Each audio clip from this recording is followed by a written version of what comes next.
Cette élection est une espèce de sans précédent puisque pour la première fois on voit élire à la tête de l'État quelqu'un qui se présente pour la première fois à une élection, c'est du jamais vu, quelqu'un qui est très jeune, qui a 39 ans, et qui est un banquier d'affaires et qui n'a en fait pas beaucoup d'expérience politique.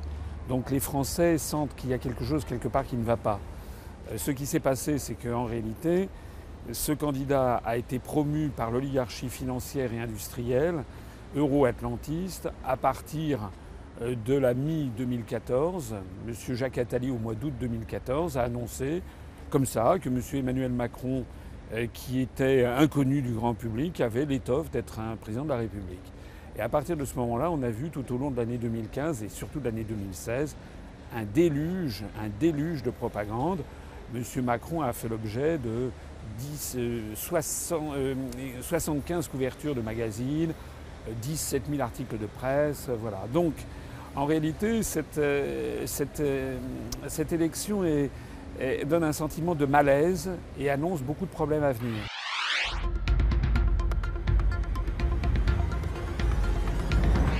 Je pense que ça va très mal se passer. Je pense que ça va très mal se passer parce que, si vous regardez, il y a une réalité juridique. La réalité juridique, c'est qu'il est élu avec 66% des votants. Mais la réalité sociologique et politique, elle est ailleurs. La réalité sociologique et politique, c'est qu'il y a 9% des Français qui ne sont pas inscrits sur les listes électorales et que parmi les gens qui sont inscrits, il y a 25% des gens qui ne sont pas allés voter, ce qui est un record, et il y a 9% des gens qui sont allés voter blanc ou nul. De telle sorte que M. Macron a obtenu 44% des personnes inscrites et 40% de l'ensemble des Français si on y intègre les non-inscrits. Un sondage par ailleurs très inquiétant pour lui a montré que seuls 16% des gens qui ont voté pour M. Macron l'ont fait sur son programme. La moitié de son électorat l'a fait pour chasser Mme Le Pen.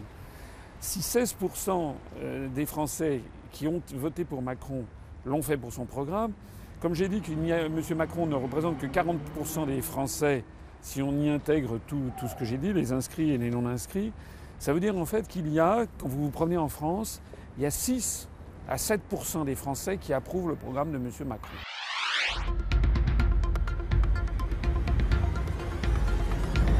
Ça, on va voir ce qui va se passer à l'Assemblée nationale, parce qu'il peut y avoir un phénomène de manipulation de l'opinion par les médias, où on va dire qu'il faut donner une majorité à M. Macron.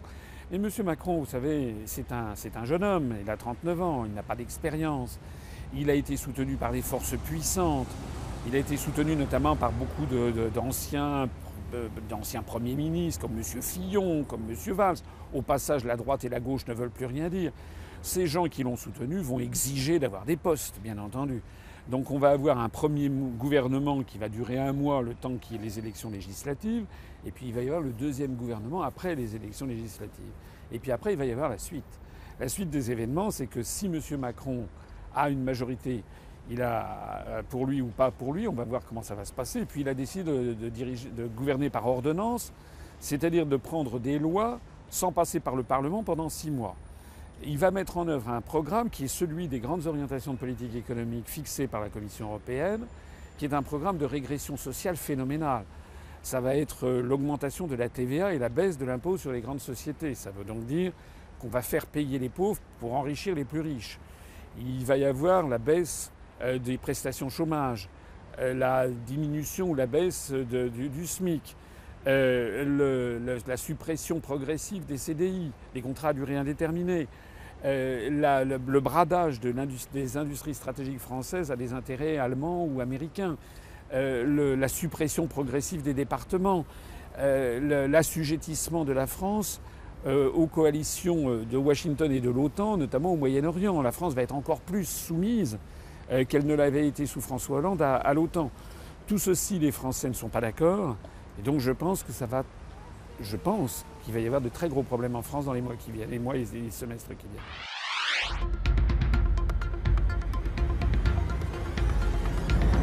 Elle a fait un score de 33% qui est très très très inférieur à ce qu'elle espérait.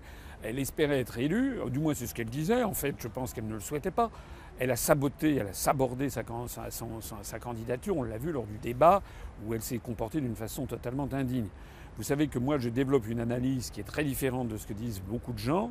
je considère que le Front National existe depuis 45 ans pour faire élire justement ses adversaires. Et que c'est avec le plein assentiment des dirigeants du Front National. Encore une fois, je rappelle que c'est la septième fois qu'un membre de la famille Le Pen se présente à l'élection présidentielle et la septième fois que c'est un échec. Alors, effectivement, c'est un relatif succès en ce sens que jamais elle n'avait obtenu autant de voix. Enfin, ça ne fait jamais que 10 600 000 voix, c'est-à-dire à peu près 22% des inscrits. Ça reste donc très inférieur à ce qu'il faudrait pour une majorité. Et surtout, Madame Le Pen, comme d'ailleurs M. Mélenchon à gauche, sont ce que l'on appelle des très bons candidats de premier tour, c'est-à-dire qu'ils peuvent arriver au deuxième tour parce qu'ils peuvent faire beaucoup de voix au premier tour, mais ce ne sont pas des candidats de second tour parce qu'ils sont dans l'incapacité de rassembler 51%. Il n'y aura jamais en France 51% des Français qui voteront pour Madame Le Pen. C'est pas possible. C'est justement pour ça que les grands médias passent leur temps à pousser, à promouvoir Madame Le Pen ou M. Mélenchon, parce que l'on sait que quiconque est au deuxième tour face à Madame Le Pen est élu, on vient de le voir avec M. Macron. Un âne serait élu face à Madame Le Pen à l'Élysée.